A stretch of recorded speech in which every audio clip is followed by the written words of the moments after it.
Chers amis, merci d'être venus par un, j'allais dire dimanche, mais par un mardi pluvieux à la cérémonie du 11 novembre. Elle s'organisera plus simplement que celle des autres commémorations nationales, puisque nous lirons d'abord le message de la ministre des Armées, Madame Catherine Vautrin, puis qu'ensuite je vous adresserai quelques mots et vous vous rappelez probablement qu'il est interdit de faire de la politique depuis le 1er septembre, donc nous n'en ferons pas. Et nous entendrons... nous respecterons une minute de silence, nous entendrons la sonnerie aux morts, nous respecterons une minute de silence, puis nous écouterons et nous chanterons, j'espère, pour ceux qui ont de la voix à la Marseillaise, c'est toujours plus beau quand elle est chantée, avant de prendre fin, que cette cérémonie prenne fin. Une deuxième cérémonie la suivra. Ceux qui veulent y venir sont évidemment les bienvenus. Elle est au lycée. Elle consistera à saluer un des proviseurs qui est resté le plus longtemps, le proviseur qui est resté le plus longtemps du lycée Marc Bloch, qui est Jean-Pierre Cantrel, qui est décédé il y a quelques temps, il y a quelques semaines, et auquel nous étions nombreux à vouloir rendre un hommage. Et puis, normalement, nous pourrons, la première partie étant la cérémonie républicaine, la deuxième étant une cérémonie à laquelle vous êtes tous conviés, nous nous retrouverons ensuite, je crois, pour boire le pot de l'amitié pour ceux qui le veulent, dans le cadre du lycée. Je voudrais saluer évidemment tous les corps constitués, qu'il s'agisse du service pénitentiaire, qu'il s'agisse de la BA 105, nous sommes très fiers, qu'il s'agisse de la police nationale ou de la police municipale, qu'il s'agisse évidemment... Alors, maintenant, Naval Group, dit-on, pour le bassin d'essai des Carennes, mais je crois qu'on restera jusqu'au bout sur le bassin des Carennes, la police municipale, l'EPID bien évidemment, le corps des sapeurs-pompiers essentiel. Je salue tous les élus qui sont ici, je salue le conseil municipal des jeunes et tous ceux qui nous ont rejoints, en étant certains d'ailleurs, en ayant fait une liste que j'ai oublié du monde. Message de Madame Catherine Vautrin, ministre des Armées et des Anciens Combattants, et de Madame Alice Ruffo, ministre déléguée auprès de la ministre des Armées et des Anciens Combattants. 11 novembre 2025. Le 11 novembre, la France écoute battre son cœur. Elle se recueille devant les noms de ceux qui ont donné leur vie pour que nous vivions libres. Elle se rassemble pour commémorer la victoire et célébrer la paix. C'était il y a 107 ans, au fracas des armes succédait le silence des plaines dévastées de Champagne, des vallées de la Meuse et des forêts d'Argonne. Ce silence portait le poids immense de ceux qui étaient morts durant 4 années, dans les grandes batailles, couchés dessus le sol ou ensevelis sous la boue. 1 400 000 soldats tombaient au champ d'honneur, autant de familles meurtries. 4 millions de blessés et de mutilés. Et parmi ceux-ci, apparemment indemnes, combien de nuits hantées par les terreurs sans fin. Chaque année, devant les monuments de nos communes, les générations se rejoignent. Unies dans cette mémoire, nous rendons visible l'idéal qui nous tient debout, le sens que nous avons donné à notre histoire, le projet collectif que nous poursuivrons par-delà les tragédies. Construire un ordre tel que la liberté, la sécurité et la dignité de chacun y soient garantis, selon les mots du général de Gaulle en 1941. Ce projet porte un nom, il s'agit de la République. La République a donné à chaque soldat mort pour la France, aussi anonyme soit-il, d'être honoré à la place la plus élevée, celle qu'occupe la tombe du soldat inconnu sous l'Arc de Triomphe. En lui s'incarne le sacrifice de tous les morts pour la France d'hier et d'aujourd'hui, jusqu'à ceux qui, loin de chez eux, sont tombés en Indochine, en Algérie, dans les Balkans, en Afrique, en Afghanistan, au Levant. En lui se mêlent leurs visages venus de tous les horizons, ceux des fusiliers marins bretons et des tirailleurs sénégalais, unis dans le même héroïsme à Dixmude, ceux tombés à Verdun sur les plages et sur les plages de Provence, ceux des francs-tireurs et des partisans, des résistants du réseau Alliance, ceux des combattants venus d'Afrique, du Pacifique, des Amériques et d'Asie, qui reposent désormais dans le sol de France, ceux des incorporés de force, alsaciens et mosellans, pris dans le drame intime de leur conscience, ceux qui y croyaient au ciel et ceux qui n'y croyaient pas. Sur ce soldat de tous les âges et de toutes les origines, la flamme du souvenir jamais ne s'est éteinte. Il y a 100 ans, en 1925, était organisé aux Invalides le premier atelier de confection du bleuet de France, devenu le symbole de la solidarité avec le monde combattant. Cette petite fleur qui poussait dans les tranchées témoigne de la force d'âme de la nation. Force d'âme qu'ont rappelé les commémorations du 80e anniversaire des débarquements, de la libération et de la victoire, dans une époque la nôtre, où nous réapprenons que la guerre est possible. Assistant depuis Londres au péril qui pesait sur la survie même de la France, la philosophe Simone Veil offrait en 1942 une définition du patriotisme que chacun peut faire sienne. Le sentiment de la tendresse poignante pour une chose belle, précieuse, fragile et périssable. Ce patriotisme demeure une nécessité vitale. Marc Bloch, l'homme des Lumières dans l'armée des ombres, en incarna l'exemple. Son entrée au Panthéon le 16 juin prochain, décidée par le président de la République, rappelle que l'esprit de défaite est toujours un poisson mortel. La flamme qui l'animait fut une invisible espérance. L'espérance de ceux qui ont décidé d'être forts pour protéger ce qui est juste. Cette espérance que symbolisait déjà dans le ciel de Reims, le 11 novembre 1918, les tours restées debout de la cathédrale martyre. Le 8 juillet 1962, sous ces voûtes reconstruites, était scellée la réconciliation franco-allemande pour que l'Europe vive libre et en paix. Car là sera toujours l'espérance de la France, fidèle au sacrifice de ses anciens, à ses valeurs et à ses promesses, consciente de sa vocation universelle et au service de la paix. Vive la République, vive la France.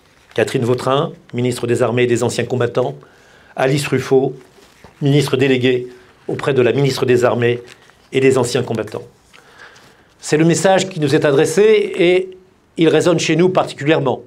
On y entend des mots que l'on connaît. On y entend une France entière, métissée et diverse, qui se bat pour sa liberté. On y entend un lycée Marc Bloch, qui rejoindra, je l'espère, pour la panthéonisation de Marc Bloch, tous ceux qui seront autour du Panthéon. On y entend des choses qui nous parlent, la République, la démocratie et la France. Mes chers amis, la loi, depuis le 1er septembre dernier, je vous l'ai dit, interdit aux maires de prononcer des discours qui pourraient être interprétés comme des propos destinés, ce sur quoi je compte bien, à les faire réélire le 15 mars prochain. Alors je vous propose qu'ensemble, après avoir entendu ce message, nous rendions hommage à tous les morts de la France, sans exception. Puis à l'issue de cette cérémonie, je vous l'ai dit, que nous retrouvions pour rendre hommage à Jean-Pierre Cantrel autour du lycée Marc Bloch et de l'olivier qui a été planté en mémoire de son nom. Nous sommes le 13 novembre 2015 à Paris. Des bombes explosent au Stade de France. Des terrasses de café sont mitraillées. Le Bataclan attaqué. Dans la fosse, parmi les corps, un jeune homme ne veut pas mourir. Le 11 novembre, 2 jours plus tôt, il était avec nous ici, au monument Mémoire et Paix. Avec nous à Val-de-Reuil, où il vient d'être nommé.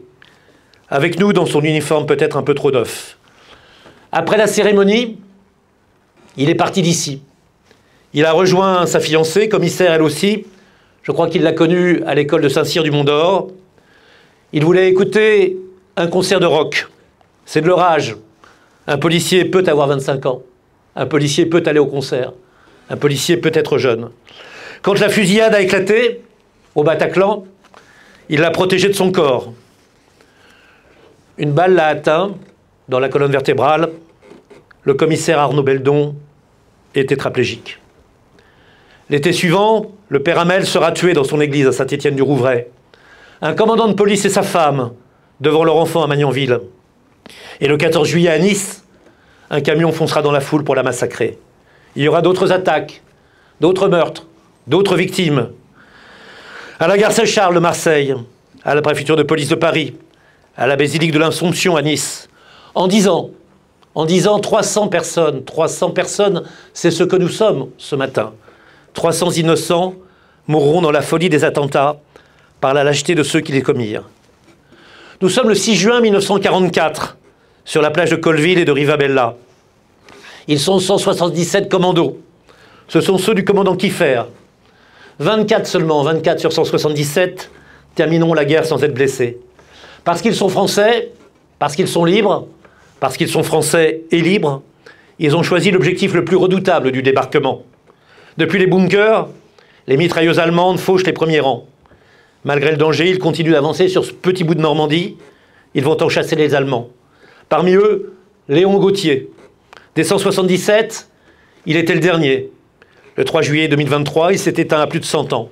Comme Hubert Germain, dernier compagnon de la Libération, disparu 2 ans avant lui. Comme la résistante Valérie André, la première femme générale de l'armée française, partie au début de cette année. Nous sommes le 14 mai 2019, dans la cour des Invalides. Les cornemuses gémissent, vous les avez entendus. C'est le chant que nous avons entendu en entrant ici. C'est un vieux chant de l'armée d'Afrique. 2 femmes pleurent. Contre elles, des photos de 2 hommes, Cédric de Pierrepont et Arlin Bertoncello, 2 commandos de marine. Pour sauver des otages enlevés au Burkina Faso, ils n'ont pas hésité un moment, pas un instant. Ils sont partis les libérer, avec leurs camarades en treillis camouflés. Eux, leurs camarades, sont là encore, le béret incliné à gauche, à l'anglaise, vivants, tandis que les 2 dont je parle sont morts en héros donnant leur vie sans un regret et sans un mot pour des gens qu'ils ne connaissaient pas, comme les 58 militaires décédés en opération au Sahel depuis 10 ans.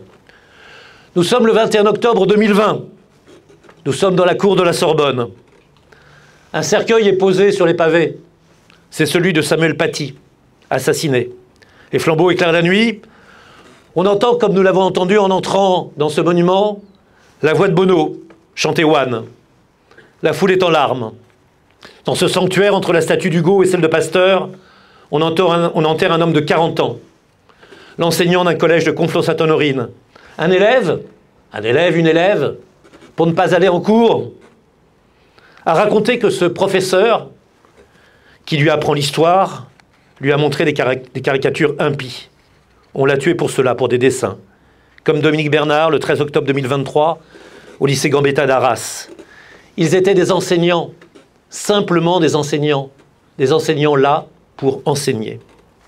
Nous sommes le 14 mai 2024, Madame la directrice, à Val-de-Reuil, à la barrière de péage de l'autoroute A13, avec une équipe de la pénitentiaire. Le plus jeune, Arnaud Garcia, il est de Blangy-le-Château, pas très loin d'ici. Et le plus expérimenté, Fabrice Moello, lui, il est de Thury-Harcourt-le-Homme. Il transporte une bête fauve. Une bête fauve qui a un sourire idiot, sous des cheveux orange. Un de ces trafiquants qui s'enrichissent médiocrement, méthodiquement, en vendant de la drogue devant la sortie des écoles. Ses complices veulent le libérer. Ils sont surarmés. Les deux gardiens n'ont aucune chance. Et leur camion n'est même pas blindé. Ils seront exécutés. Leurs collègues grièvement blessés. Ils ont fait leur devoir jusqu'au bout. Nous sommes à Monte Cassino, en janvier, en mars, en avril et en mai 1944. Ils sont goumiers, tirailleurs, spahis, algériens, marocains, sénégalais. Cette campagne d'Italie n'en finit pas, mais on leur a dit que de retour au pays, on parlerait de tout. De la solde, du statut, de l'indépendance, pourquoi pas. C'est promis. Alors avec les pieds noirs, avec les coloniaux, avec les métropolitains, ils serrent les dents sous la mitraille nazie. À la capitulation allemande, le 8 mai 1945, beaucoup ne recevront qu'une médaille et une pension qui n'augmentera jamais. Certains se révolteront, non sans raison. La République doit payer ses dettes, surtout si ce sont des dettes de sang. Pourtant, ceux qu'on appelle des supplétifs, des indigènes, engagés pour la France, combattant pour la France, portant l'uniforme de la France, au camp de Tiaroy ou à Sétif, ne seront pas morts pour la France, mais seront morts par la France. Ce sont des pages sombres de notre histoire commune. Nous sommes le 7 janvier 2015, à la rédaction de Charlie Hebdo, avec une bande de vieux anarchistes, de vieux gauchistes, cheveux longs. Ils fabriquent un journal satirique, laïque et joyeux. Ce sont des mauvais esprits qui ont bon cœur. On connaît leurs noms. Cabu, Wolinski, Tinius, Charb, Honoré, Bernard Maris. Ça boit beaucoup, ça gueule pas mal. Ils bouffent de l'imam, du rabbin, du curé. Même pas par conviction, plutôt par habitude. La porte s'ouvre. Deux hommes les abattent, un par un, comme des chiens. Comme les clients de l'hypercachère. Comme Clarissa Jean-Philippe, policière municipale, antillaise de Montrouge. Comme les deux ouvriers à l'entrée de l'immeuble. Comme l'officier de sécurité Franck Brinsolaro. Et comme Ahmed Mebaret, un policier en patrouille. 3 millions de Français formeront un cortège avec tous les dirigeants de la planète, palestiniens et israéliens en tête, pour dire qu'ils sont Charlie, avec une certaine idée de la France plus grande qu'elle-même. Nous sommes en 1945, à l'hôtel Lutetia. Résistants, juifs, homosexuels, tziganes, ils ont été déportés dans les camps de la mort. Ils ont échappé de peu aux chambres à gaz. Ils reviennent à Paris, libérés par la Résistance et la division Leclerc, tandis que la première armée française s'est enfoncée profondément en Allemagne. Dans un pays qui vit depuis bientôt 1 an en paix, il ressemble à des fantômes, il ressemble à des spectres. La Seconde Guerre mondiale, les enfants, a tué 60 millions d'êtres humains, pour moitié des civils, comme à Oradour-sur-Glane ou à Tulle, des résistants comme ceux du groupe Manouchian. 10 millions d'entre eux ont été exterminés dans les camps de concentration, dans les camps de la mort. 6 millions d'entre eux étaient juifs. Nous sommes en 1954, dans la cuvette de Dien Bien Phu, entourés de pitons qui portent le joli nom de jeunes filles. Même le ministre des Armées qui est venu les voir, qui les a visités, a trouvé que se mettre dans un trou pour se défendre, ce n'était pas malin, et encore moins pour attaquer. Ils sont parachutistes et légionnaires, ils sont aussi, et encore et toujours, algériens, sénégalais, marocains, mais là ils sont aussi indo-chinois. Ils vont y laisser leur vie ou partir en captivité. C'est le début de la fin pour l'Empire français.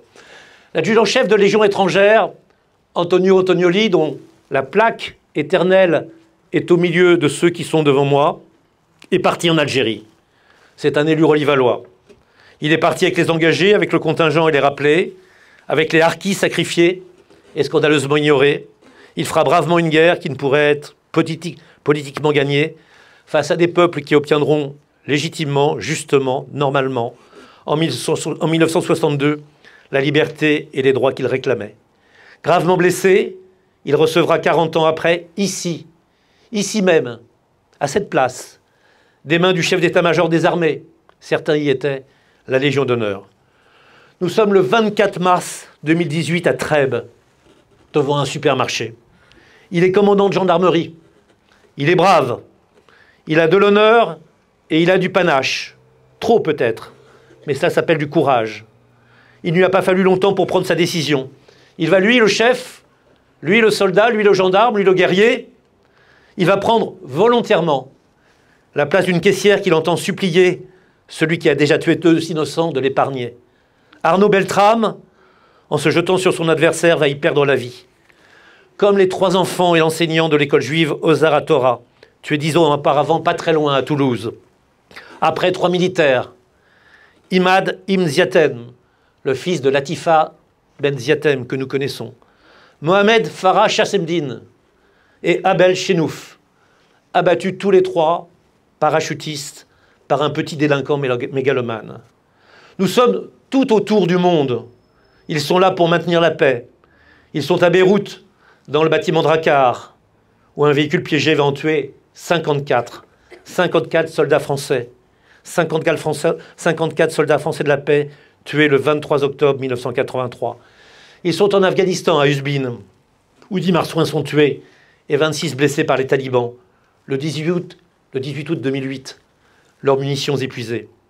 Ils sont casques bleus à Sarajevo, en ex-Yougoslavie, le 27 mai 1995, et ils vont charger baïonnettes au canon pour la dernière charge de l'armée française, en traversant un pont sous la mitraille, le drapeau tricolore déployé pour faire reculer les Serbes qui veulent s'en emparer. En un demi-siècle des combats, et c'est là où je veux en venir, menés par l'armée française, 1000 officiers, sous-officiers, militaires de rang auront perdu la vie. 6000 auront été blessés. Nous sommes le 7 octobre 2024 et 51 Français, binationaux français, nos compatriotes, nos frères, vont être tués par le Hamas. Nous sommes en Ukraine où, parce qu'ils sont français, humanitaires, journalistes de presse ou audiovisuels, combattants volontaires, ils sont abattus par les Russes qui les ciblent. Nous sommes à Gaza. Des enfants français, des enfants qui ont un passeport français, des Gazaouis qui sont français, sont tués. Des employés de l'Institut français sont tués. Des employés français des agences de l'ONU sont tués. Des associations humanitaires, des journalistes et des enseignants meurent à leur tour. Ils parlaient notre langue, ils l'avaient étudiée et aimée, ils faisaient confiance à notre pays qu'ils aimaient. Ils font partie des 70 000 morts de cette épouvantable tuerie. Nous sommes enfin le 11 novembre 1920, à l'ossuaire de Douaumont.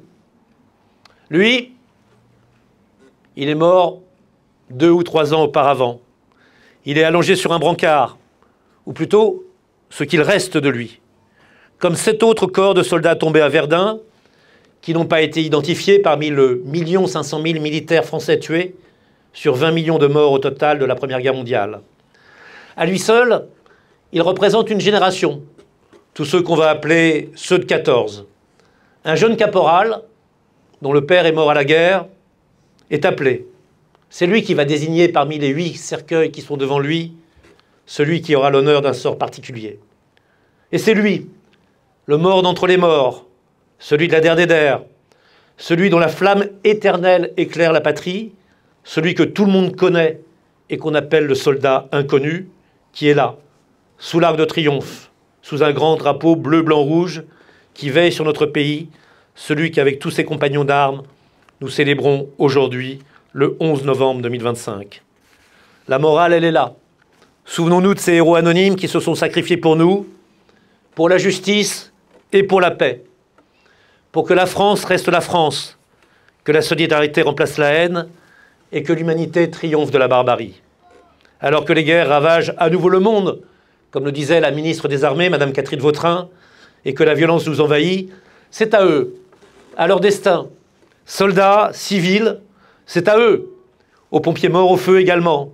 C'est à eux, aux policiers et aux gendarmes tués en opération, que fidèles à nos valeurs, à notre devise, liberté, égalité, fraternité, à notre idéal démocratique et républicain, que nous devons dédier, dans la reconnaissance et la gratitude, la sonnerie aux morts qui va retentir dans quelques instants. La minute de silence, qu'on pourrait appeler une minute de dignité, que nous respecterons. La Marseillaise que nous chanterons, je l'espère, ensemble, dans ce monument Mémoire et Paix, qui doit rester pour tous ceux qui sont ici, sans la moindre exception. Un appel à la vigilance, un appel à l'unité, un appel à l'espérance, un appel à la fraternité, quelles que soient nos religions, notre âge, nos origines, notre parcours, notre race, nos opinions, nos sentiments. Tous Rolivalois, tous Français ou tous amis de la France. Alors, devant ce conseil municipal des jeunes, j'ai envie de le dire, et devant ceux qui ont peut-être 20 ans ici, le flambeau ne peut pas mourir, le flambeau ne peut pas s'éteindre. Le flambeau, il doit passer de main en main, être porté jusque dans nos foyers, dans nos familles, dans nos rues et dans nos cœurs. Pourquoi? Pour une chose très simple, pour que vive Val-de-Reuil, vive la République et vive la France.